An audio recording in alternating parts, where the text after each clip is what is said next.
ابھی آپ کو بتائیں کہ رہنما تحریک انصاف شاہ محمود قریشی کشمیر ہاؤس اسلام آباد میں پریس کانفرنس کر رہے ہیں اور وائڈ چینجز کیے گئے حلقوں کی نوعیت ہی بدل گئی ہے، توڑ دیے گئے. مثال کے طور پر میں آپ کو اپنے حلقے کا میں عرض کروں، جو میرا حلقہ تھا ملتان میں NA 156، آج وہ تقریباً 2 حصوں میں تقسیم ہو گیا. اس کی آدھی یونین کونسل اٹھا کے ایک حلقے میں لگا دی گئی اور آدھی یونین کونسل دوسرے حلقے میں. اور ایسی شکایات تمام پاکستان سے جو ممبران ہیں جن سے رابطہ ہوا ہے وہ سراپا احتجاج ہے کہ اس قسم کی جو ڈیلیمیٹیشن کی گئی ہے اس کا کوئی آئینی اور قانونی جواز نہیں ٹھہرتا اس وقت جبکہ سینسس نہیں ہوا.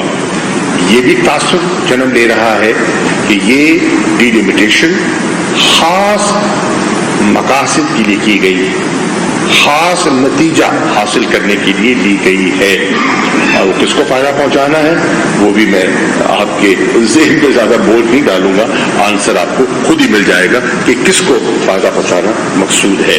اب یہ جو جیری مینڈرنگ ہے، اس جیری مینڈرنگ سے الیکشن کمیشن کی ساکھ متاثر ہوگی، اور میری معتبرانہ گزارش ہے، آپ پر سوالیہ نشان لگ چکے ہیں، آپ مزید اپنی ساکھ متاثر کر رہی ہیں، نہ کیجیے.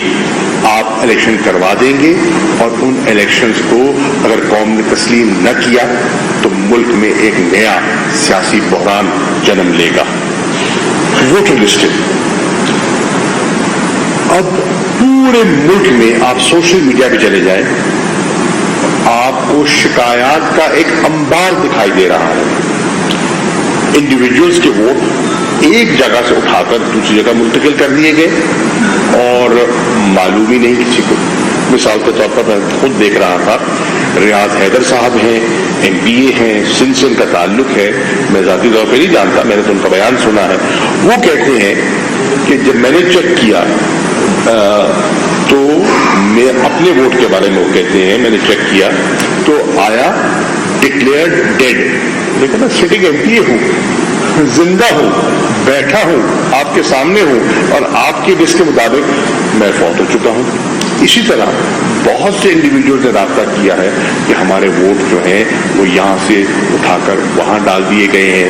ایک اور مثال دیتا ہوں، ہمارے جنوبی پنجاب کے سیکرٹری جنرل ہیں اون وفی صاحب، وہ مجھے صبح ملے، انہوں نے کہا میرا ووٹ تھا NA 157 میں، اور نہ میں نے اپلائی کیا، نہ میری درخواست تھی، نہ میری تمنا تھی، میرا ووٹ اٹھا کر NA 156 میں ڈال دیا گیا.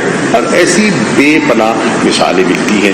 آپ وہ جو ان کی الیکشن کمیشن نے نمبر دیا ہے غالباً 8300، اس پہ جائے تو آپ کو پتہ چلے گا کہ کتنی شکایت آ رہی ہیں. اس کو بھی میں سمجھتا ہوں کہ الیکشن کمیشن کو دیکھنا چاہیے کہ یہ جو ملک میں ایک اس وقت ہنگامہ کھڑا ہو گیا ہے یہ کیوں ہوا ہے. پھر کچھ فیصلے، اب الیکشن کمیشن کی ساکھ متاثر ہوتی ہے جب ان کے اپنے فیصلے جو وہ خود کرتے ہیں ان پر عمل درآمد نہ ہو. موجودہ چیف الیکشن کمشنر اور جو ان کے ساتھ 2 ججز جو 2 اور ممبرز تھے، 3 ممبران نے ایک فیصلہ کیا 29 اپریل کو. علی حیدر گیلانی، یوسف رضا گیلانی کے صاحبزادے، ان کے بارے میں انہوں نے اس نتیجے پہ پہنچے کہ انہوں نے مس کانڈکٹ کیا ہے اور وہ کرپٹ پریکٹس کے مرتکب ہیں. اور انہوں نے فیصلہ کیا خود 29 اپریل کو کہ ان پر فوجداری کا مقدمہ درج کیا جائے، اور یہ آرڈر انہوں نے بھیجا اس کو ڈسٹرکٹ الیکشن کمشنر اسلام آباد کو. آج پروسیکیوٹر بھی نامزد ہو گیا. آج ہے 2 جون، 29 اپریل کا فیصلہ ہے کن کا؟ موجودہ الیکشن کمیشن کا، انہی حضرات کا جو آج ہمارے سیاہ اور سفید کے مالک ہیں. 29 اپریل کا فیصلہ ہے، 2 جون ہو گئی ہے، کیس رجسٹرڈ نہیں ہوا. اس سے آپ کو اندازہ ہوگا کہ ان کی جو کریڈیبلٹی ہے اس پر لوگ آج اگر شک کر رہے ہیں تو کیوں کر رہے ہیں.